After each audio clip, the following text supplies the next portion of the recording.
আজকে খুব সহজ 3টি ব্যবসা নিয়ে আলোচনা করব। ব্যবসাগুলা একদম সামান্য পুঁজি দিয়ে স্টার্ট করতে পারবেন। ছোট পুঁজির হলেও ব্যবসাগুলা কিন্তু ছোট না।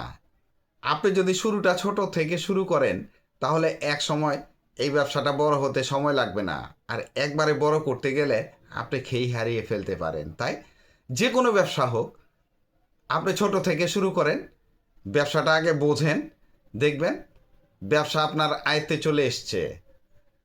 পিঠাঘর, আগে এই ব্যবসাটা সিজনাল হলেও এখন কিন্তু পিঠা সারা বছরই চলে। ব্যবসাটা খুবই সহজ, বাসায় বসেই এই পিঠা তৈরি করা যায়।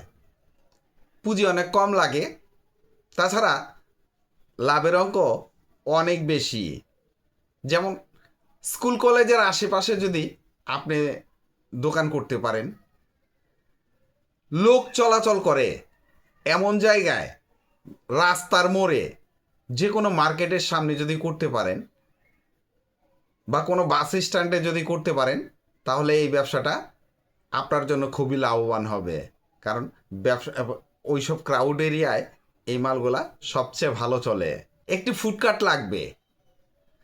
শুরুতে কমন কয়েকটি আইটেম দিয়ে আপনি শুরু করতে পারেন, যেমন চিতই পিঠা, দুধ চিতই, ফুল পিঠা, ভাপা পিঠা, পাটিসাপটা পিঠা ছাড়াও আরও অনেক আইটেম আছে। তবে শুরুতে ওই কয়েকটা আইটেম দিয়ে আপনি শুরু করেন, ব্যবসাটাকে বোঝেন। ব্যবসা রানিং হলে আইটেম আস্তে আস্তে আস্তে আস্তে বৃদ্ধি করবেন। একবারে বৃদ্ধি করলে আপনার লস হওয়ার সম্ভাবনা থাকবে।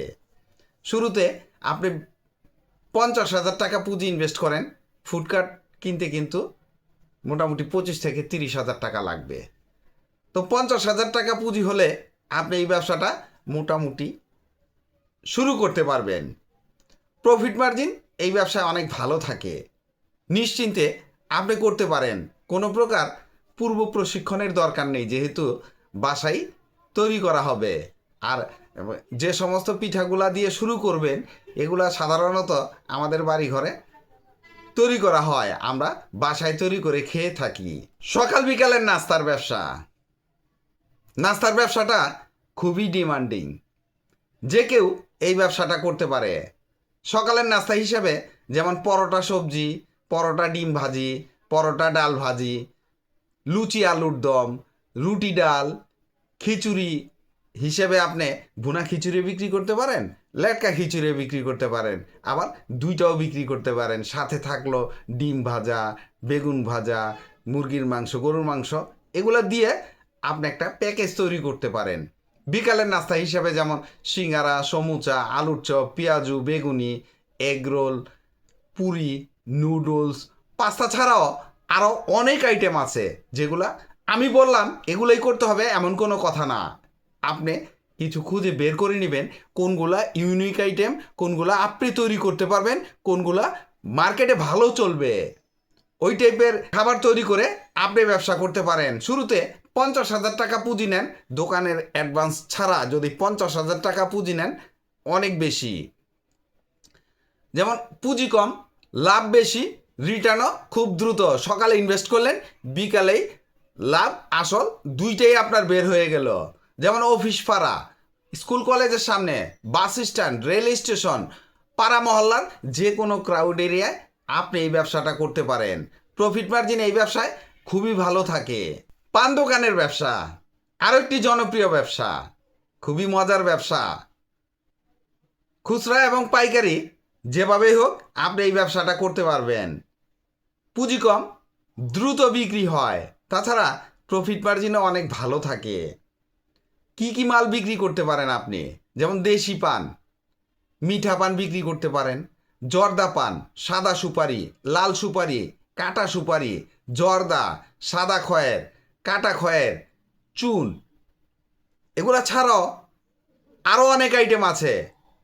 ব্যবসা শুরু করলে আপনি জেনে যাবেন কি কি আইটেম দিয়ে এই পান দোকানের ব্যবসা করতে হয়।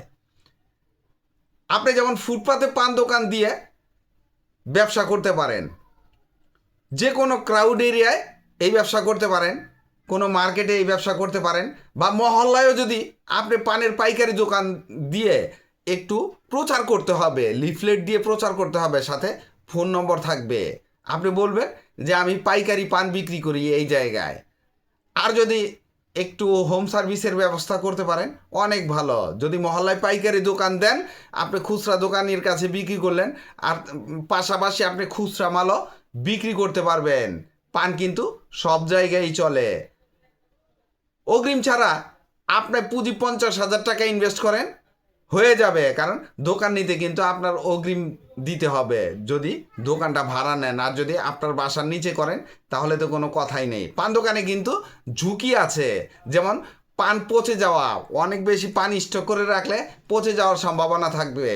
তাই চেষ্টা করবেন পান স্টক কম করার জন্য, তাহলে আপনার ঝুঁকি থাকবে না। ভিডিওটি ভালো লাগলে লাইক কমেন্ট শেয়ার দিয়ে পাশে থাকবেন, চ্যানেলটি সাবস্ক্রাইব করবেন এবং পাশে থাকা বেল আইকনটি প্রেস করে দিয়েন যেন পরবর্তী নতুন কোনো বিজনেস আইডিয়া আপলোড দেওয়ার সাথে সাথে আপনার মোবাইলে সর্বপ্রথম নোটিফিকেশন চলে যায়। আজকে এই পর্যন্তই।